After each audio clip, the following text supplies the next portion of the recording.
Okay, good afternoon everybody. Now we move on to another interesting session, that is coronary artery disease in Indians. Dr. Gupta was talking about Indians are this and Americans are this, etc. But I'm supposed to give you a rapid look at the glimpses of Indian data. What I would do, however, is give you data in Indians, or for that matter even South Asians, not necessarily from India. And there is enough data. Coronary artery disease today has assumed epidemic proportions. Yeah, it's almost like a malignancy, people say. And for that, not only do we have scientific data, but we also have data from the lay press today.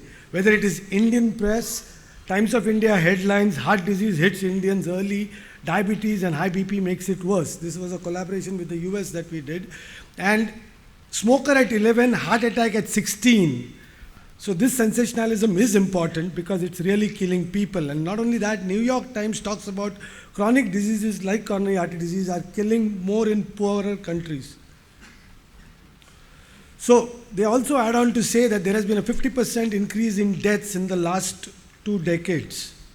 And they strike younger population in these countries and have much worse outcomes. My acknowledgements at the outset to Rajiv Gupta, who is one of the pioneers of Indian coronary artery disease work that he's done, epidemiological work especially, and my registrar Ankur Fatharfekar. Now, out of the total of, in year 2008, globally there were 57 million deaths and 36 million, about 2/3 were due to non-communicable diseases, and of which a mammoth 17 million or 30% of the total are due to cardiovascular diseases.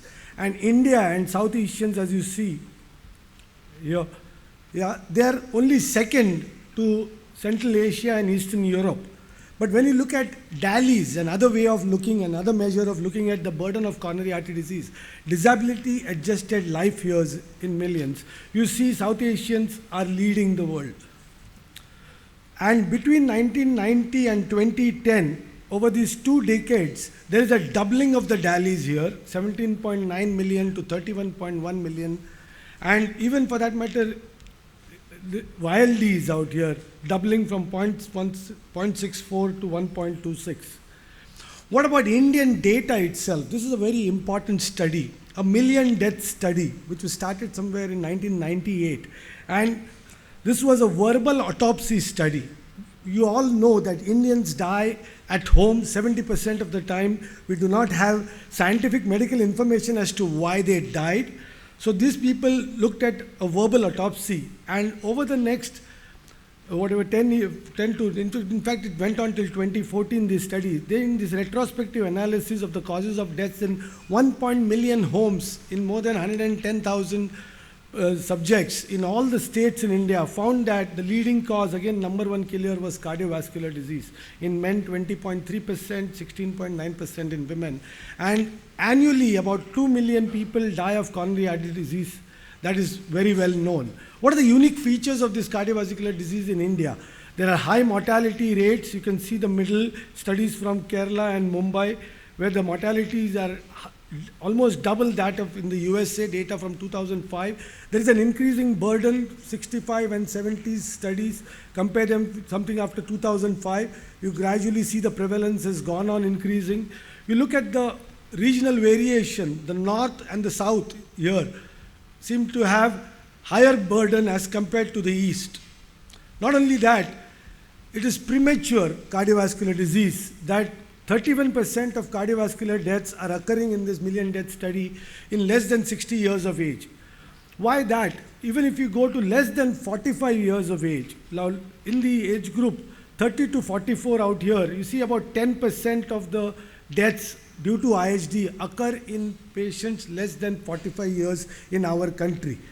So talking about these young deaths, today happens to be the 2nd death anniversary of my very close colleague from KEM Hospital, Professor Prasanna Nyayadhish. So he died at a very young age of 43, again due to an heart attack. So there is an urgent need to do something about this epidemic. May his soul rest in peace. About which even our chairman, Dr. Dev Pehlajani, wrote in the Indian Heart Journal about the recent spurt of coronary disease among relatively young cardiologists in India.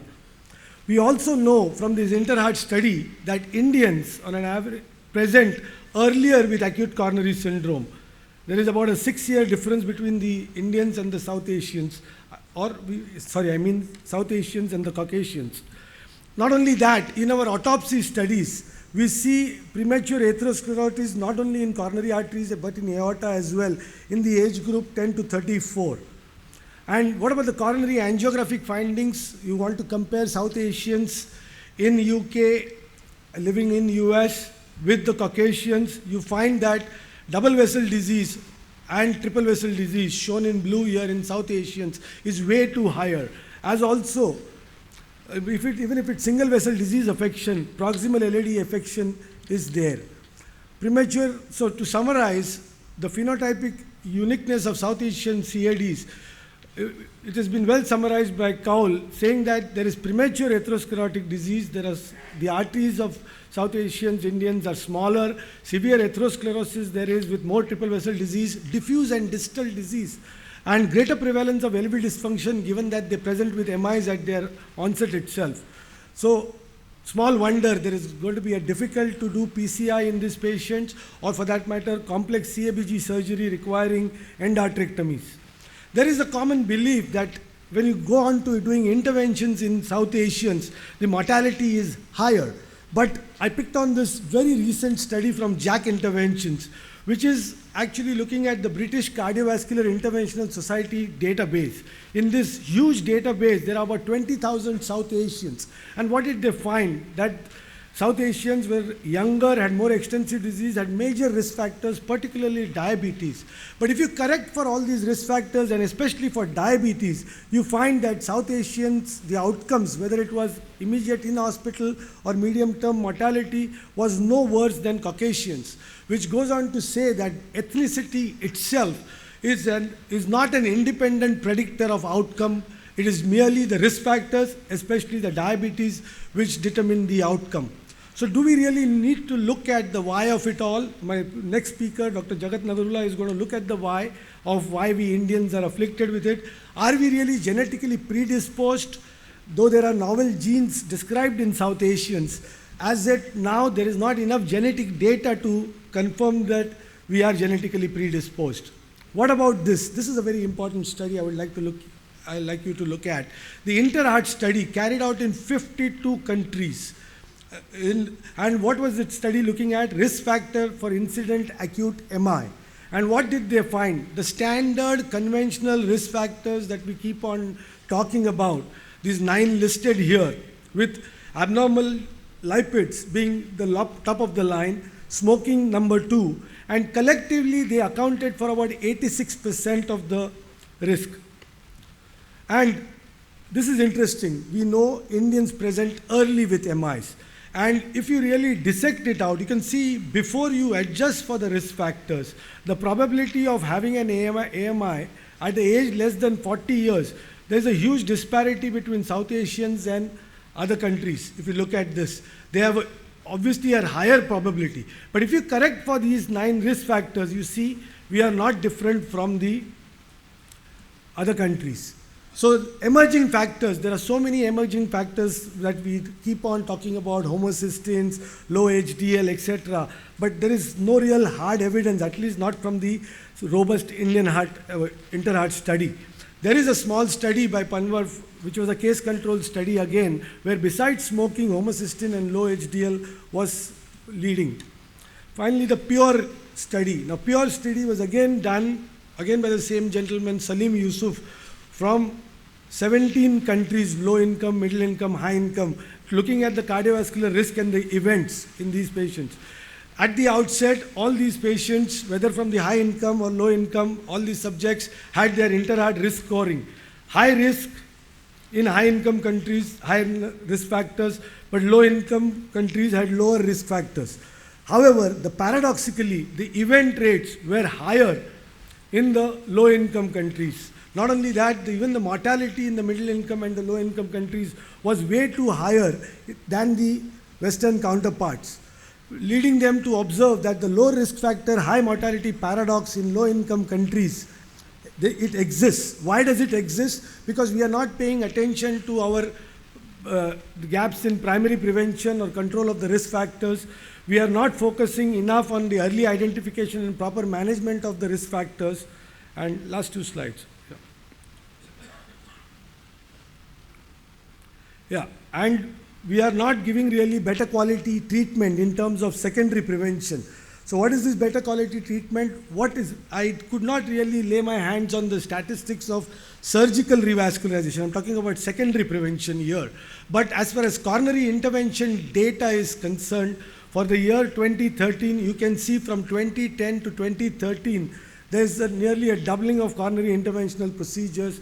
The cath labs have gone up from 251 centers having cath labs to 404 centers. We are looking only at the secondary prevention aspect of it, not really so much the primary prevention aspect. You can see the rise here in coronary interventions. I will leave you with this slide, which really focuses on the challenges that are there in front of us. I know we as doctors here, we are responsible to our one patient, but what about the community at large? There's a huge burden out there. Coronary artery disease is premature, it's malignant, there are regional variations, there is lack of good data, there is a need for health system improvements, and with Modi government, I don't know what's going to happen, but there is a need for our societies also to look at it. Lack of access to proper medications, lack of out-of-pocket expenditure, no insurance systems in place, and of course the information asymmetry.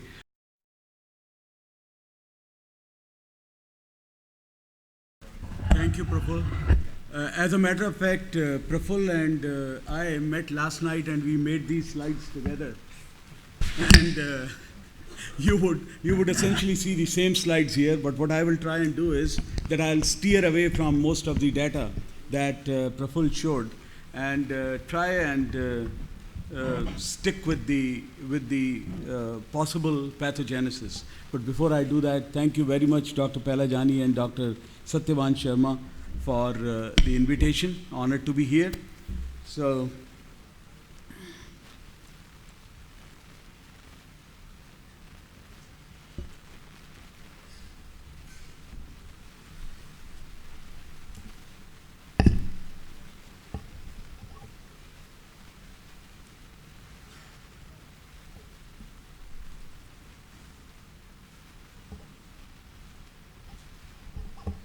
wait.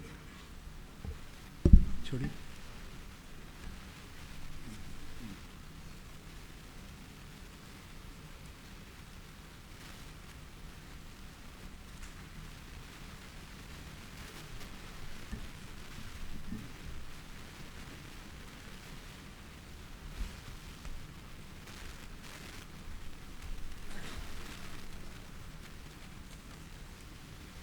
okay. So, let's start talking about the evolution of humanity and really see why could there be the differences, what we see between the other parts of the world and what we see in India and some of the other places where we have seen an increased impact of the coronary artery disease. So basically, if you really look at the evolution, all started about 200,000 years ago in the southern tip of Africa. And when you really start tracing all these eaves, the mitochondria and mitochondrial genetics has really helped in terms of what exactly happened in these areas. So approximately 200,000 years ago, all the tropical climate that you have at the southern tip of Africa, the mitochondria that were there were called L0 type of mitochondria, where there was a very tight coupling of the electronic chain. So whatever was consumed was converted into energy.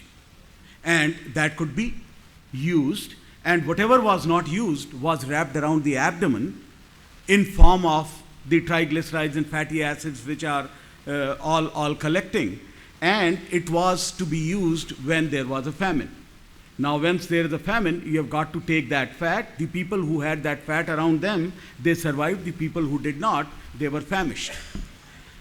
Now, they start again when comes the fall and the winter season, and essentially at that time they have the availability of the animals, they have the availability of the fruits and berries, wild fruits and berries, and they will again start to produce more of the energy in these days. As they start to move upwards, as they migrate upwards, there is a gradual change in the mitochondria, and as you will see that it starts to change into the L1, L2, L3 types, which are now slightly less coupled. Electronic chains are slightly less coupled here until you reach the Middle East here, and the mitochondrial type here is M. Again, pretty tightly coupled chains, but not as much as you would be seeing in the Africans. These are the people who have moved into India and have also descended in some parts of the Southeast Asia to some parts of the Australia, specifically when we talk about the Aborigines and all. Now, some of these people have approximately 65,000 years ago have moved into the sub-Siberian Eurasia. Now, once these people come here, and these are the mitochondrial types, which are type A, Cs, and Ds, these types of mitochondria now have a dual function. They have to have the energy that is to be produced, and they also have to have the temperature or the heat is to be produced because they are in the wintry or the icy conditions here. Now, the fat deposition, which was all occurring around the abdomen in these people, which are eventually going to turn into the Caucasians, in them, the fat is now converting under the subcutaneous areas, essentially, and this is something that provides them with the insulation also. From the bridge between the Siberia and the Alaska here, all these people have started to descend on the western part of the Northern America as well as the Southern America. And these were the original Native Americans that you can see. Now, the people who have moved from here to the Northern and Western Europe, some of them over the last 30 years, 35,000 years, have moved into the Northern America. So essentially what we are what the Africans were with a slightly less coupled chains. And now that we have the access of food, now that there is no famines that we have to face, we keep on collecting the fat around us. There is obesity, there is insulin resistance, there is diabetes, there is hypertension, coronary artery disease, and strokes. And if I may, I would even go a step further and say that we have more cancers and other oncological phenomenon which probably are all associated, probably someday, with obesity. Now, when you look at the Krebs cycle, and I need to be excused because Dr. Smith is here, so if I make any mistakes here, you would see that in the Krebs cycle, I think this was one of the best of the gifts to the mankind by the nature. Essentially, at the time when we really did not want to die and there were conditions which were extreme, which were not acceptable, you basically could consume almost anything and put it into the furnace in the Krebs cycle, whether it is lipids or it is carbohydrate or it is the proteins, and there is a lot of it which would interchange also. The proteins could be converted into carbohydrates, the carbohydrates could be converted into lipids, and then the proteins can also be converted into lipids, and essentially all of them could eventually be put into the Krebs cycle. Lipid was the predominant area where you would be storing it as something for the rainy day. And the problem that has now occurred, and that is the reason that I call it a damn Krebs cycle. Now it is no more a bliss, it is no more a blessing. Because now we have got the availability of everything, and this damn lipid, unless you consume it or you put it into the furnace, you are not going to get rid of it. So essentially the basis of your insulin resistance, basis of diabetes, and all other risk factors that you would see here. Now, as Dr. Kerkar just said, that we have got tons of genetic studies which have been done, and there are multi-centric studies which have been started. So many of the GWAS, which is the genome-wide association studies, which have been done. They have focused on the diabetes, they have focused on insulin resistance, obesity, dyslipidemia, coronary artery disease, multiple things that have been done, and we have not found much here. The reason is that we have been going after the Mendelian genes here. We are trying to look after one single gene which will be able to determine everything, but that is something something which is not going to be possible. And now what is being done is essentially looking at not only the genes, but also looking at something else which is going to influence it, quite like things like microRNAs, which are externally affecting the genomic regulations. And it is all the supercomputing and the next generation sequencing which is going to be helping us out here. However, when I look at all these studies, one of these studies which has shown clear-cut difference, but somehow or the other, this study was the one which was not published in one of the important journals. Most of these studies have been in the Nature Genetics, as you would expect, because these are all large studies done in tens of thousands of patients. But this particular one study which was published, which was about the MLX1PL polymorphism here, which is the transcriptional regulation of the enzymes that channel the glycolytic end products into lipogenesis and into the energy storage. So essentially, something which is responsible for the conversion of the carbohydrate or so-called the glycolytic end products into the fat.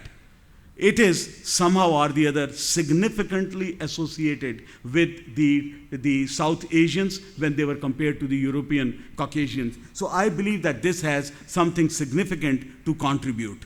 So is it the baggage that we must carry with us? And Dr. Kerkar very eloquently suggested that there is a large number, one of the 3 deaths in US, but essentially similar data which are available from the low and middle income countries also, and specifically with the fact that the death rates are decreasing in the high income countries while they are increasing in the low and middle income countries, and essentially that now 1/6 or even more than 1/6 of the humanity is constituted by the Asians, be it in India or be it in East Africa, Singapore, UK, US or the other places. So essentially the overall significance of the disease in the Asian Indians is paramount.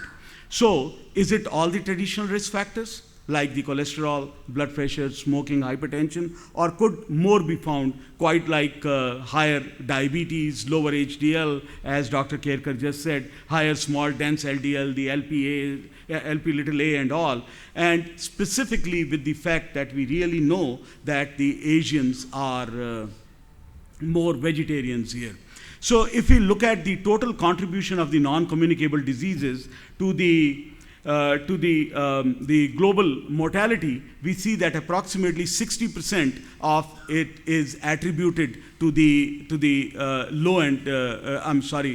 non-communicable diseases, and more importantly, 80% of them are contributed by the low and middle income countries, and the trends remain the same whichever NCD we talk of, whether it is the cardiovascular disease, cancers, diabetes, or chronic obstructive lung diseases. And here is the projections from 1990 to 2020, as you would see that at least for the next 5 years and beyond, the ischemic heart disease is going to be continuing as the most important cause of the morbidity and mortality. And not only that, this change in the epidemiology which is going on, and this was a very elegant article in Lancet recently from the London School of Tropical Medicine and Hygiene, that you would see that the age is increasing, and as the age is increasing, the most important diseases that increase, as you would see by the green, are the cardiovascular diseases. All other diseases, as you would see, may or may not change that significantly, as you would see this light green, sea green color here,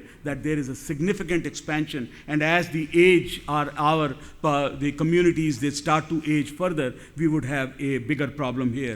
And I was lucky here to be part of 3 most important documents which have come, one from the Institute of Medicine, the other one from the Scientific American, where we have followed up on the Institute of Medicine recommendations, and then the Global Burden of Disease, which Dr. Kerkar just talked to you about with Andrew Moran and Gregory Roth and George Mensa. And then essentially the Interheart study, where he suggested that even if we looked at 2 risk factors, that is the lipids and smoking, it is the population attributable risk is approximately 66%, goes to about 75% when you add the 2 other risk factors, and more than 90% of the disease is explained in all over the world, essentially, as he said, that it is approximately 86% when it comes to the South Asians. But all the risk factors put together, they determine the risk significantly.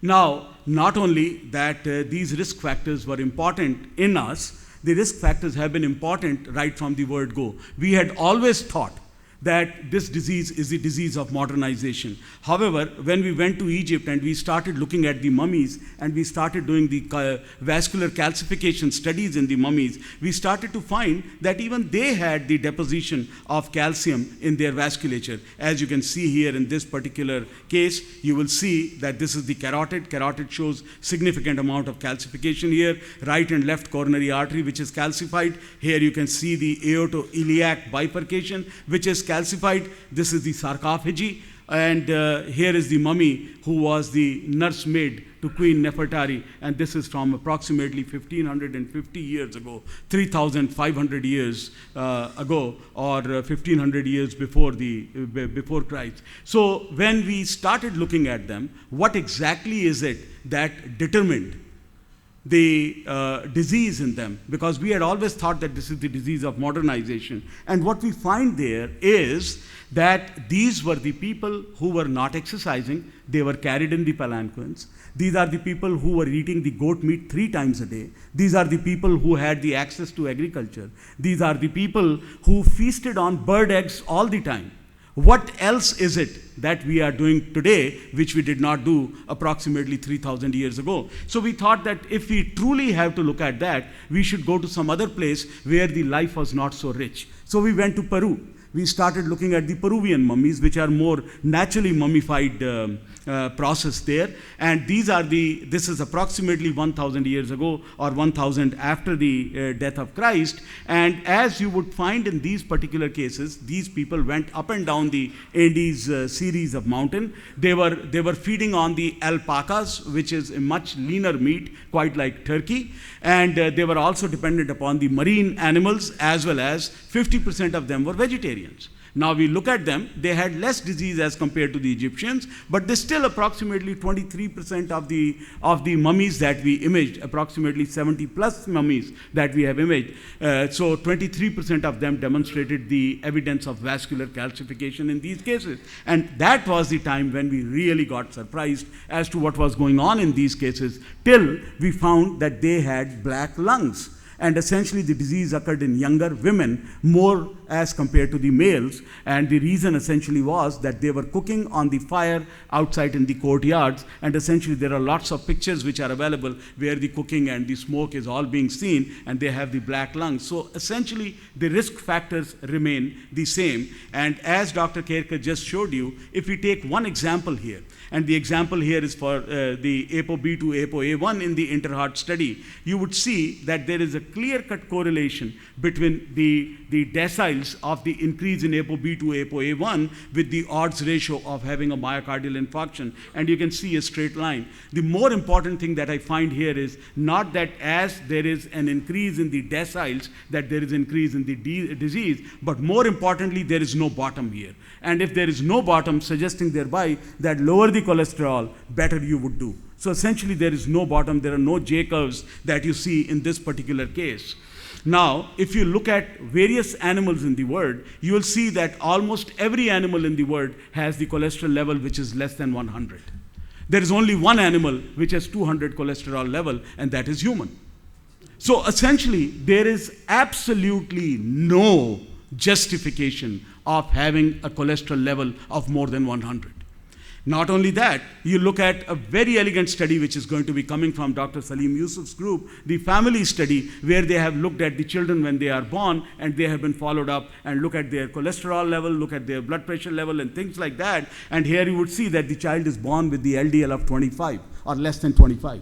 Within approximately 3 years' time, his LDL becomes 130 to 150. I don't know, what do we do to our children? What do we feed them? Why and how do we poison them?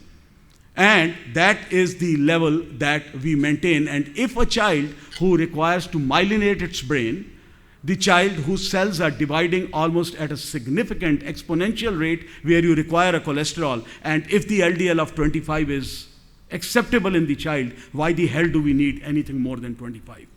And that is something which, if I am correct, And if my expectation is correct, we would start to see those things by the PCSK9 studies, where we have been able to bring the LDL levels down to 30, 40 or so. Now, it remains the same whichever country you go to, that it is all the odds ratios that you would be seeing in whichever part of the world you go to, or whichever risk factor you talk about. That was all about various countries, and now you look about the South Asia. Essentially, the odds ratios or the hazard ratios, they remain the same. So the risk factors, as Dr. Kerkar just said, that they are the determinant of the disease. And again, he also demonstrated that we have the first MIs which occur almost 5 years before any other part of the world. And when we normalize it, as he showed earlier, the study by Joshi, the part of the Interheart study here, you can clearly see that once you normalize for the risk factors, there is essentially no difference in the probability of having the acute myocardial infarction before the age of 40 years. And again, he demonstrated that in the PURE study, that although we have lesser number of risk factors, they occur earlier, but we have lesser number of risk factors going by the Interheart risk score. But for us, the event rate and the case fatality rate, as he showed, are significantly higher, which is because we are not treating our patients right. Our preventive strategies, our therapeutic accessibility is not what it needs to be. And as you can see here, the earlier presentation, which was in 2011, again the part of the PURE study by Dr. Salim Yusuf's group, that the antiplatelets, beta blockers, statins, ACE inhibitors, all of them, as you would see here, are significantly lower used as compared to the other countries. And if you are not giving any one of them, the event rate is approximately 8%. You give the aspirin alone, it's brought down to 6%. And you will see further 20% reduction with beta blockers, further 30% reduction with lipid lowering, further 25% reduction when you give the ACE inhibitors, and essentially you can bring down the mortality essentially by 75% in these cases. And the best example that you have seen about this has been in England, that in the last approximately 35, 36 years that they have started to keep the health records, the mortality in the English male is less as compared to the US male. And there has been only one correlation that they have found, that is the number of the statin prescriptions written. So as you would see, the way the statin prescriptions have increased over the period of time, this is quarter by quarter, that there was a significant decrease in the mortality. Although we cannot do it so aggressively in the United States, but in the United Kingdom, a GP is not paid if he does not give the statin to a person, regardless of coronary artery disease, if he has got hypertension and diabetes. If the LDL is not normal, he brings it to the normal level, and if it is normal, he is supposed to bring it to 25% less than the normal. But if he does not treat them, he is not paid for them. So essentially suggesting that the risk factor modulation is important in these cases. And in the last two slides that I would like to end the talk, this is the PESA study, which is Dr. Fuster's study, which is coming out in JACC in approximately 2 months' time. There they did the carotid ultrasound and added the iliofemoral ultrasound also simultaneously. He demonstrated that by the time the patients are approximately 50, 55 years of age, not the patients, these are the normal subjects who are 50 to 55 years of age, only about 12% are left without the evidence of plaque in one of the arteries. And they have used the 6 territories here, and they demonstrated that only approximately 12% of the males and approximately 33% of the women remain without the plaques. And we did a similar study at Sirsa in Haryana and in Jaipur, and approximately 900 subjects there that we have looked at, looking again at their plaques in the carotid. We are not talking of the intimal medial thickening here. We are talking of the presence of plaque more than 1.5 millimeter focal increase in the intermedial areas. And as you can see here, that it is only prevalence is approximately 19% in males and 10% in females. These are the people who are at the spiritual area. So these are approximately 400 and some subjects that we did there. These are the people who are vegetarians. These are the people who do meditation twice a day. They are physically extremely active and they don't touch smoking. And you would see here that the level of the disease is significantly lower when you compare them to the Jaipur cohort, which is pretty similar in their risk factors to what we see in the western part of the world. Thank you.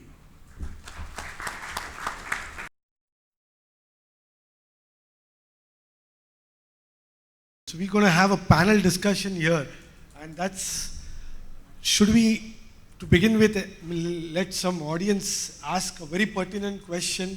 Just one question from the audience to Dr. Jagat Narulla in terms of the talk that he gave. Is anybody in the audience want to, or I'll go ahead. Okay, thanks. So now we all agree that there is this huge burden of coronary artery disease that is there with us. So what is your message? You are an Indian settled in the US. What is your message as far as curbing this burden is concerned? Dr. Narulla. I think the only thing I could... Do we have to ape the West in what they did, or what is it? I mean, essentially it is the education, health education, which is the most important. The health education, which is the most important thing, focus on the prevention. And I think that is the only thing that we can do. And if you want to call it an aping the West, sure, it could be aping the West in terms of whether it is the health education or it is in terms of legislature and things like that.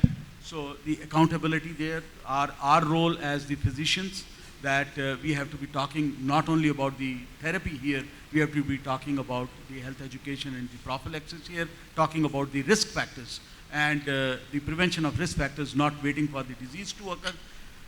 Trying and identifying that it is not only the coronary artery stenosis that we should be looking at, it is beyond that which we really need to focus on. Even before, in other words,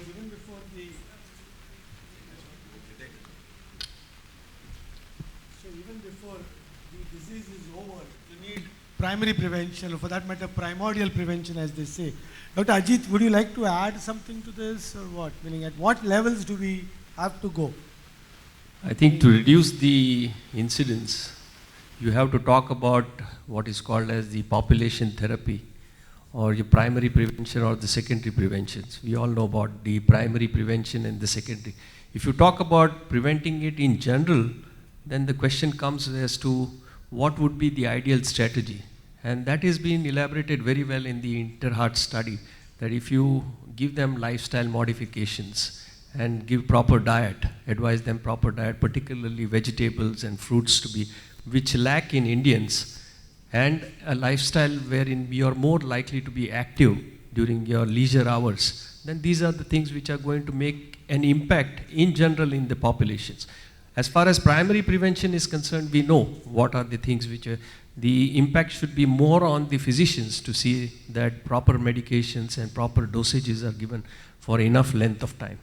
Yeah, that's as far as secondary prevention is concerned. Before primary prevention, I'm just wondering whether, given that Dr. Narulla has shown us that the babies are born with low LDLs and within the first 3 years, so where does our education start from? It should be a curriculum as to proper lifestyle, should become a curriculum in school, at the school level itself, isn't it? Meaning you got to be teaching our children also the right behavioral lifestyles. We are seeing, like this gentleman that I showed on News Flash, smoking from the age of 11 and yet gets a heart attack at the age of 16. That's probably the youngest reported in that.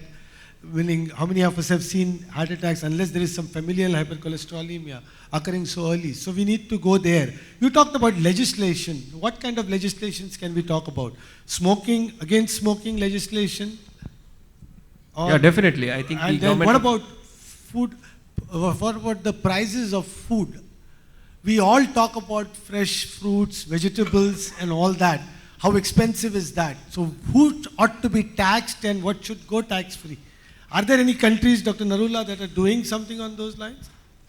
I mean, that is one of the very important things, specifically when it comes to the legislation, and if we can reduce the prices on the healthier foods as compared to the, and it is ironic that when you go to countries like United States, the food which is healthier, that is much costlier as compared to the food which is not healthy. You go to the McDonald's, you'll be able to find everything in $1.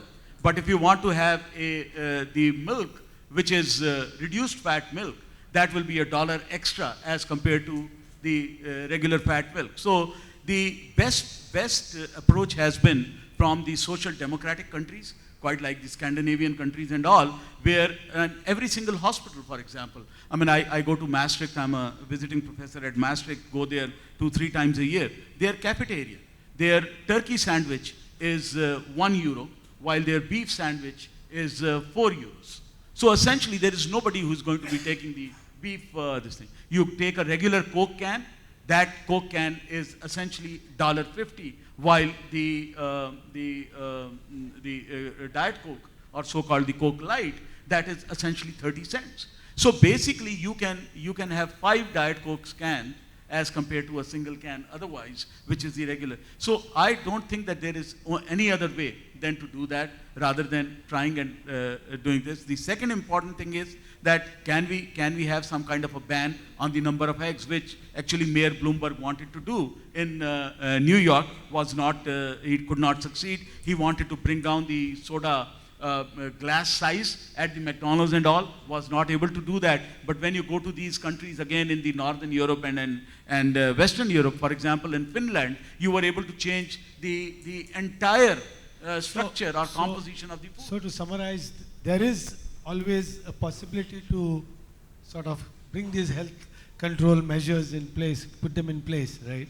So, Dr. Sharma, would you like very interesting thing is, we Indians have so much of coronary artery disease. We blame it on the eating habits. But if you compare it with the Mediterranean countries, they eat everything. They eat so much of red meat. Of course, they have a lot of vegetables in their diet. But I think important is the type of oil which they use. The olive oil and plus red wine which they use. One thing which has come out of the various data in Indians is that consumption of alcohol is not protective as far as coronary artery disease is concerned. But study talked about that. Yeah. Okay. It is the alcohol. Dr. Sharma, you would like to add something? Yeah. No, I think they're all very expert in this field. But just to say why there is a difference in, you have more risk factor, but mortality is lower. In low economic, low risk factor, but mortality is higher. I think part of that, of course, we try to make it a more population-made decisions and requires, but it's just the overall philosophy of the government and the system. Just to give example, anyone get a job in the United States undergoes pre-employee checkup. So all the risk factors have been detected. Here we employ everybody. We have a LDL of 200, A1C of 10. Nobody is detecting it. So unless the person going to the doctor, they're feeling good. And that really leads to accumulation of these risk factors and of more extensive disease. There, as a part of employee physical, your abnormality has been detected.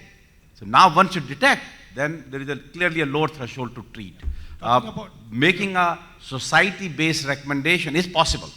As Jagat pointed out, in few things, Mayor Bloomberg could not succeed, decreasing the soda size and so, but he succeeded. Trans fatty acid, no food with the trans fatty acid, which is our saturated fat with dalda and so, was banned in New York City. So could happen. Yeah, I'll take you further on that. Ajit, would you like to talk about whether there is an angiographic something more into this thing is, yeah. There's one question there. Yeah, go ahead. Sir, the subject of taxes was just touched.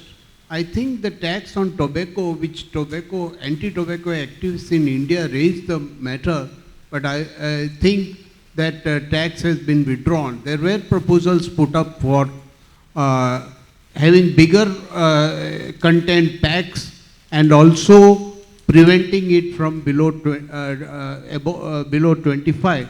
I think those have been put on hold by the government. I think one more point I would like to bring out is in the India Rahat study they had identified 9 risk factors, of which one of the psychosocial stress factor. Now where in India we are seeing so many youngsters getting myocardial problems, myocardial infarct. Just want to see if so many of them are getting employed into this BPO where the sleep pattern goes on disturbing, they are sleep deprived. Do you consider sleep deprivation also as a part of one of the risk factors now? Yeah, sleep deprivation, there is some work done on that, and sleep deprivation is associated with coronary artery disease. There are quite a number of studies talking about that, very much.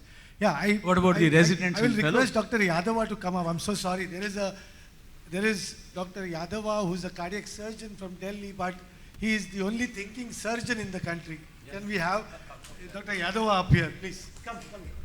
Depending on the number of hair you have. Right, talking about, I'm inviting a surgeon up here. Dr. Narula as well as I discussed this issue about Indian coronary artery disease being diffuse and very difficult and to be amenable to interventions. Can we get you in there by asking you as to surgically, what's different in terms of when you handle these Indian coronary arteries? Well, I don't know. You're trying to probably create a question to fit me and make me comfortable. Yes, coronary arteries in Indians are totally different. We all know and we have been talked of. May I take this opportunity to make a comment? Yes, please. I think we are losing the entire perspective.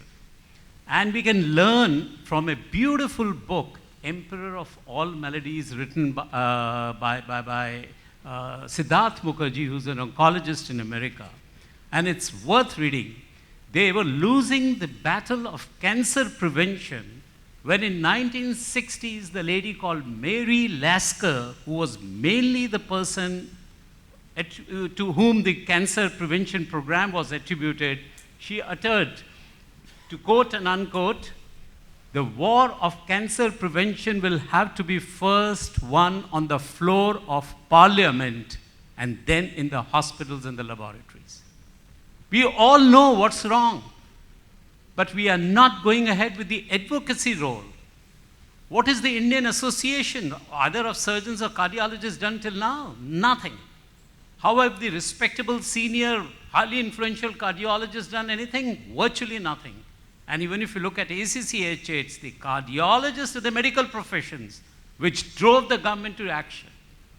No matter what you do, you will never be able to change the scenario till you get the political willpower right at the floor of the parliament. That's all I want to say. Well, I may add here, there is a political willpower in the sense that just like we have national control programs for tuberculosis, malaria, today non-communicable diseases is on the national agenda, and there is a national program for control of cardiovascular diseases, diabetes, and funds to the tune of, correct me if I'm wrong, Ajit, or for that matter, Rajesh, some 300 crores have been allocated for this. But so far, what have we done? We're just doing the homework, going to all 100 districts in the country, and just trying to get the prevalence. And obviously, that's all. It's just a pilot project. So as Dr. Yadava says, there is a need for us cardiologists to come together and through our societies get the governmental organizations moving. Now, yes, go ahead. Actually, what Dr. Yadav just said, I fully agree with it, but I tell you that this inertia has been there everywhere. You could imagine that even at the level of the WHO and United Nations, when in 2011 we went there, there is 3% of the funding which is for the non-communicable diseases as compared to 75% of the funding that goes to the communicable diseases and maternal and child health. Now, essentially what they have seen is a winning pattern there. They have seen that they have been able to bring down smallpox, polio, malaria to some extent, tuberculosis and things like that. They have brought up they have brought down the infant mortality rate, maternal mortality rate and all. So essentially, they have succeeded. and we cannot fight with them at this point in time. And that was the reason that when we went with our IOM report in 2011 high-level meeting, and when we presented it to the General Assembly there, at that particular time, the most important thing was that as the communicable diseases are important, so should the non-communicable diseases be, because the level of the mortality is becoming higher now as the word is changing or the epidemiological transition is occurring. Let me bring in Dr. Rajesh Rajani in here. Now, PCI, you are an interventional cardiologist. Let's first talk about Indians here, and then we'll get Dr. Samin to elaborate further. Now, what about the outcomes of PCI? Generally, it's been talked about as PCI outcomes are not good enough in South Asians compared to the Caucasians, and that as far as the revascularization is concerned, CABG might be a way to go, but again, there is such diffuse disease. So what is your comments about outcomes of PCI in Indian coronaries? Thanks, Praful. I think it's a very relevant question. Now, we Indians, I mean, there are lots of articles which have been published. I think the two striking articles which have come in 2014, one is from JAC itself, which compares South Asians and the Britishers as to the outcomes. Now, the most important thing is that 45%, if they matched it, 45% of South Asians were diabetics as compared to the Britishers, and more than 20. The population of the South Asians were 10 years younger as compared to the Anglo-Saxon, the Caucasian race over there. Now, basically, the mortality essentially remains the same, except for the fact because the Indians, the South Asians, were diabetics, they did not fare well post-intervention. So, in other words, ethnicity does not mean that we are at a higher risk. Okay, so it's again boils down to whenever you look at outcomes, whether it be outcomes of CABG or outcomes of any form of intervention, it's not that Indians fare worse, it's just that we have worse risk factors, and that's what makes us fare worse. It's nothing to do with genes possibly. Absolutely. Yeah. Now, Dr. Samin Sharma, you've done interventions in the Americans, you've done interventions in Indians living there, you've come here and done interventions. How would you really compare the races in terms of how easy, how difficult? The recent study from British actually highlights, I don't think there is any difference in outcome of PCI. Maybe it's a little bit restenosis, but as far as the acute outcomes are not different. We do say that they have more diffuse disease, but risk factors, I think the risk factor is the key. So it's as such ethnicity is not different, but yes, they are more diabetic, more diffuse disease, so you are a little higher restenosis. So that's basically the difference, but otherwise not. And same story here. Indians living in India had a similar outcome what we have with the Europeans or Caucasians or Americans and so. One thing is very clear, the disease occur much younger. So we have done the work even at our cath lab that you take a patient less than 45 years of age, getting a cath or PCI, the Asians will represent almost 25-30% of it. Make only 10 or 50% of population. So clearly the younger age is the disease occurs at younger age. I know some studies that have said that maybe more 2 and 3 vessel disease in South Asians. I actually have not confirmed in the personal experience. But yes, there are more multiple lesions and younger age, and patients presenting with MI are the 3 important factors besides the risk factor of diabetics. Ajit, you want to add something there? Yeah. I think when you take aside diabetes from the Indian population, which is quite high, almost about 50%, the recent data which came out from the Jaydeva Heart, which was published in September 2000, very interesting that most of the patients of acute coronary syndromes who presented, 65% of them presented with acute MI. And then the unstable angina grouped together in 35%. And the interesting finding they found that single vessel disease was the highest when diabetes was excluded. So diabetes in fact is the important risk factor which is causing the extensive disease in the coronary arteries. Yes, sir. I mean, we have our own PTCA registry data. And if you saw that, I'm sure all of us have looked at that. the immediate mortality as well as the subacute or acute thrombosis rate is more or less comparable to the Western literature. So I don't think we have got any additional adverse events following the PCI. I think it's a myth that we say that the patients, Indian patients, when they undergo an invasive procedure, they have got a higher mortality. Even I'm sure all of us have seen our surgeons operating. I think the results are excellent, and there's a long-term survival. I would vouch for Dr. Yadav or my other surgical colleagues. I think the results are excellent. I don't think they're different than the Western literature. Talking about, since we have got more distal and diffuse disease, how often do you land up performing endarterectomies? See, endarterectomy is in the head. Those who want to do it, they would do it, and those who don't want to do it, won't. Dudley Johnson used to do endarterectomy in 55 to 60% of the cases, while the rest of the US units would be doing it under 10%. You can circumvent endarterectomy by doing sequential graft, jump skip grafts. So we do about 5 to 7% of our patients endarterectomy. We are the kind of a middle group. There are people who do 1% and people who would be doing 10%. Now, just a small in Indians, for coronary artery bypass surgery, body surface area has been demonstrated in Indian population. In fact, we have a study in Indian Heart Journal on that. And a cutoff of 1.4 square meters has been taken as an incremental risk factor for direct mortality. Okay, now in the interest of time, one last question there. Now, since we are on interventions, you also talked about interventions, diffuse disease, drug-eluting stents, reducing restenosis, but even if restenosis come by, what do you see a role of biovascular scaffold for Indian disease? Dr. Sharma?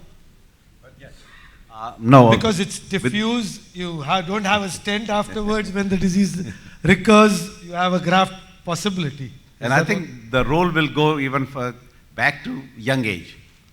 Because bioabsorbable stents, I know it's a big hype, and of course there is a later on talk on that where it will fit into the really our clinical armamentarium and the regular life, and so the trials are ongoing and to see. But it's a stent for the younger population. Yet, so far data have come up, it is not better than your regular stent, rather more deliverable, have problem. So it clearly that somebody young person get the bioabsorbable, after a few years the stent disappears, then restore the normal physiological vasoreactivity of the vessel. So person will be more normal, artery will be more normal. So that will be the biggest advantage of the bioabsorbable. Knowing our patients are younger, clearly have a better niche compared to Americans where they're older. Well, thank you so much, all the panelists over here. And to summarize then, that Indian coronary artery disease is premature, it is malignant, it needs to be curbed. As doctors sitting out here, as cardiologists or whatever, we need to move our societies, we need to move the policy makers and actively participate in curbing this epidemic. And it was really heartening to note that even our mummies, whatever our mummies know, European and the Egyptian and the Peruvian mummies also had atherosclerosis, but atherosclerosis can be curbed. Thank you so much, all of you.